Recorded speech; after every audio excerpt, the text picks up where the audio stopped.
All right. I believe that I've talked to you a little bit about the difference between the Abstract Window Toolkit and the Swing library.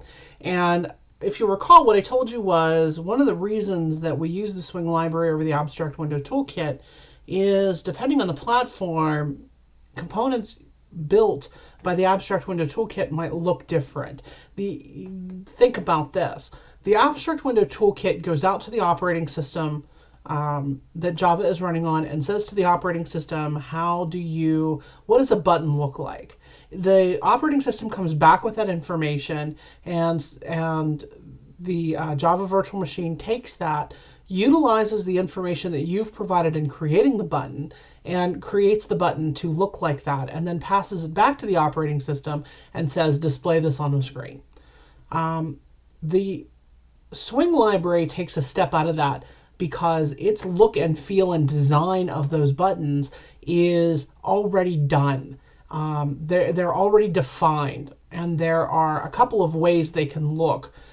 We have something called the UI Manager, which is a static class provided by Java that allows us to change the look and feel of the Swing library. Components. And we've got a couple of different looks and feels available. We have a Windows look. We have a Windows look, a motif look, which are and the metal look and feel, and they all look a little bit differently. But the idea is that most of these components are predefined. There are still some things that the operating system decides how things will look, but for the most part, the program will figure that out itself. To utilize to change the look and feel of the program, by default, the look and feel is set to Ocean, which is a customized version of the metal look and feel. There are two other options, Motif, which is a Unix look, and Windows, which is a more Windows look. To change the look and the field, look and feel of our window and the other components, we're going to use the UI Manager static set look and feel method. And this allows us to change the look of the JFrame based on what we provide. And you'll see an example of it right here. I have UI Manager set look and feel com.sun.java.swing.plaf, which is platform .windows.look and feel. And you'll see we also have a com.sun.java.swing.plaf.motif.look and feel, and com.sun.java.swing.plaf metal look and all available to us. The first one I have enabled here is the Windows, and we can change those as we want. Once we set the UI Manager, we have to make a call to Swing Utilities, update component UI tree, and provide it the class, the name of the class or the class object that we want updated. In this case, we're updating our current look and feel demo class, so we'll use the keyword this. But once we set the look and feel, this causes the application to update with that look and feel because the window's already been generated. It triggers essentially a redraw of that window.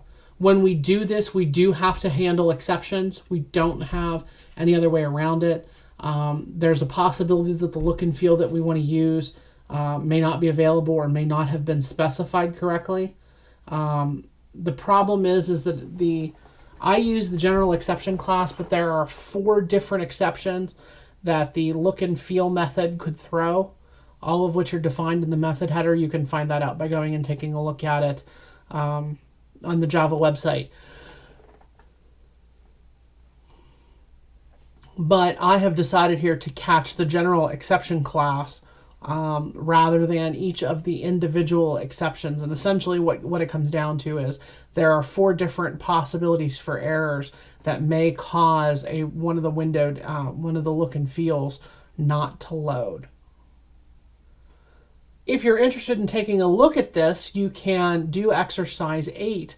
Once you're finished with exercise 8, which is essentially the sample program I'm displaying on the screen, you can proceed to the following option, where we'll take a quick walkthrough of this, and I will demonstrate the various the various looks that are available to us, and you can see some of the sometimes slight differences between the various looks.